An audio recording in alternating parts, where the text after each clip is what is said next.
What's up, YouTube? Welcome back to KangBrosTV. This is the third out of the trilogy of the boxing reviews that we're doing. So the final one we watched was Spence versus Garcia. Early hours it was. What was your take on the fight itself? For me personally, I thought this was a good fight. You know, big names, some great welterweights. Garcia's got a great CV. Spence's, CV is good, not as great as Garcia's. I expect it to be a good fight. I expect it to be a very good test for him, for Spencer for sure going forward. Like we're talking about him versus Bud. But for me personally, I think it was a very easy night's work. I mean, if you look at the scoring the rounds, it was quite easy to score them. The one thing that doesn't go away with Spence is that he's on you 24/7, bro.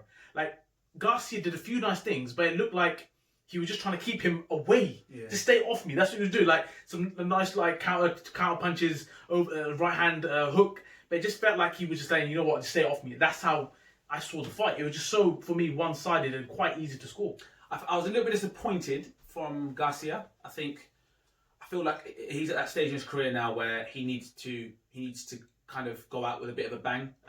Obviously, there's still fights in the tank for him, and he will still get fights. But I just felt like this was the opportunity now to really sort of say, look, you know what? Don't forget me. Like, don't forget about me. Yeah. But if you watch that fight and you were just a what's it called, a couch fan, you'll be like, yeah, well, that guy's he's not going to be. Do you know what I mean? He didn't do anything that made you think, you know what?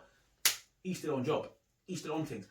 For me, Spence, I'm a massive Spence fan, right? And I can't wait for the fight with you know who. But what I'm saying is, I was nervous because I listened to some of the interviews that he's been given, the way that Spence talks now after the accident, and how he's realised that what's more important than family and stuff. And in my head, I was like, is he still?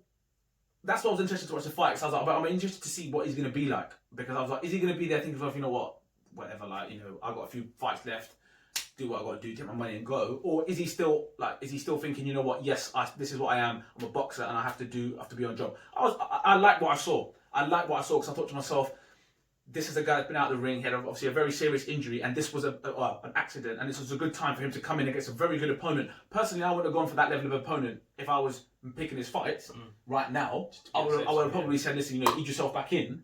But he's gone, no, there's no point. So I like what I saw. Danny Garcia disappointed me. I quite like Garcia. I think he's quite, he's in your face, combative boxer, but that wasn't the Garcia that I'm used to seeing, and I think that's credit to Spence because Spence didn't let him box, didn't let him free his hands. He was on him, he was in his face the whole time. I thought he just out-jabbed him, he outworked him, and just made it look like there was levels to this. And unfortunately, Garcia is not at the level of Errol Spence.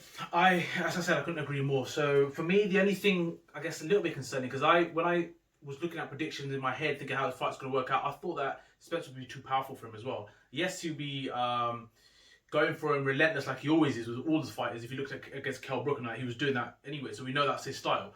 And he takes the centre of the ring and he did that again. But he didn't really kind of rock Garcia at all or phase him in that sense. So Garcia was in the fight, but just he couldn't beat him in terms of skill. That's it, yeah. And I think that's what you got to say with Garcia. Listen, he's a rugged fighter. Yeah, you know what I mean, absolutely. That's one thing I say. He's a hard style. Yeah, he's rugged. Like so, I think it's difficult, and that's for me almost where Spence impresses me even more. Because I'm like, okay, there's more strings to his bow, and I think that's where you look at it and think, you know what, okay, fair enough. Like he doesn't go in and just try and blitz people. He isn't going to just try and he's got different strings to his bow, and I think he showed that against a different level of a different style of fighter in Garcia, which fills me with confidence. And this is what I wanted to see, to be honest, because I was a little bit like, has the fire gone?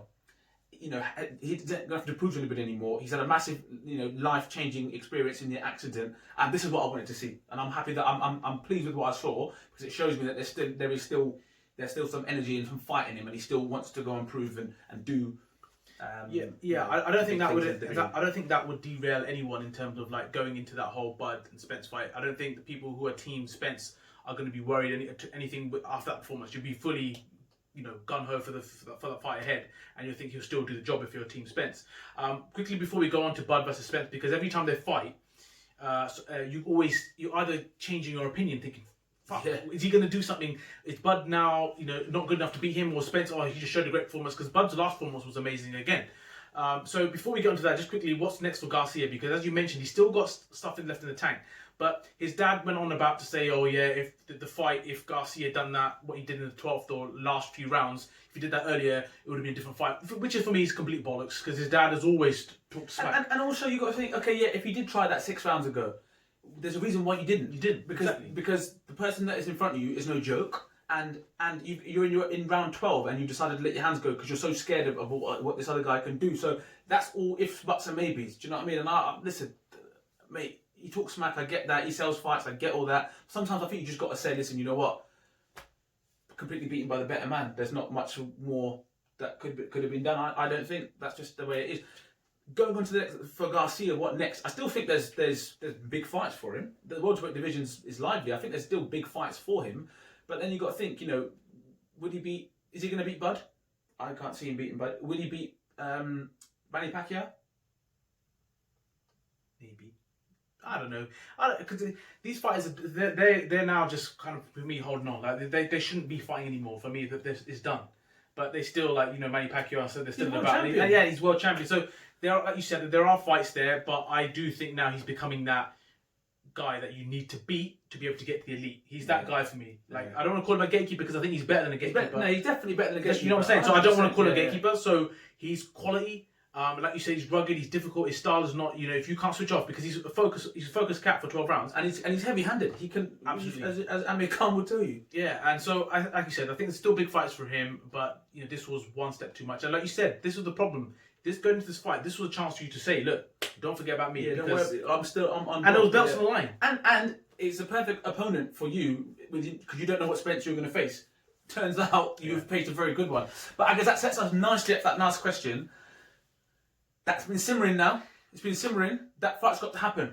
It's got to happen. I think it will happen. There's a lot of politics around it, around all the boxing governing bodies and all that kind of Hopefully our boy Eddie Hearn can go in there and start promoting him and get him the fight. But I'd love to. I can't wait to that fight. That is one fight now that everyone was talking about. Even boxing fans in the UK that don't necessarily follow the American scene as hot. Everyone knows what those guys are because they had the fights with the British, you know, with Kell Brook and whatever. But as it stands, as it is now, what team are you? Because like I said, I've gone back and forth. Yeah, I've gone back and forth. And I think it will change as it goes closer to fight. I'm very much so Spence. I'm a big, for me, Errol Spence. I think we're lucky to have him at the moment. I think as boxing skills go, he's the guy that I just can't wait to watch him get.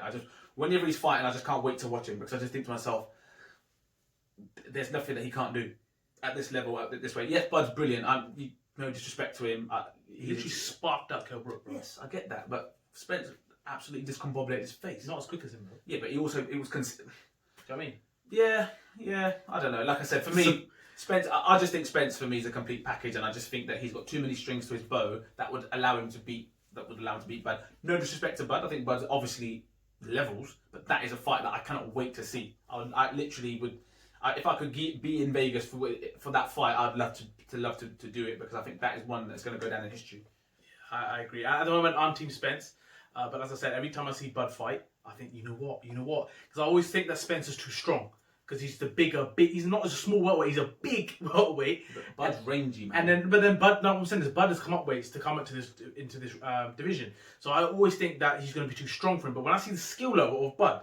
And the way he deals with his welterweights. Look how rangy. Look at his reach advantage that he has over people as well. And the power shocked me. I never thought. Yeah. I never expected it when he expected it. But like you say, we're talking about it now, and you make points for both. I'd love to hear what people think. Who wins that fight? Who wins and why? And that's the question that we asked for this. So yeah, let us know what your thoughts were on the fight, on the performance. Did Spence? Were you as impressed with him as I was, or am I being too kind? Because I've got Bud. I got Spence glasses on, or did you think Danny Garcia done well? What next for Garcia? And more importantly, the big one: who wins? Who would you be backing and why? Out of Errol Spence and Terence Crawford. And until the next one, don't forget to share, like, and subscribe, and definitely comment. Peace.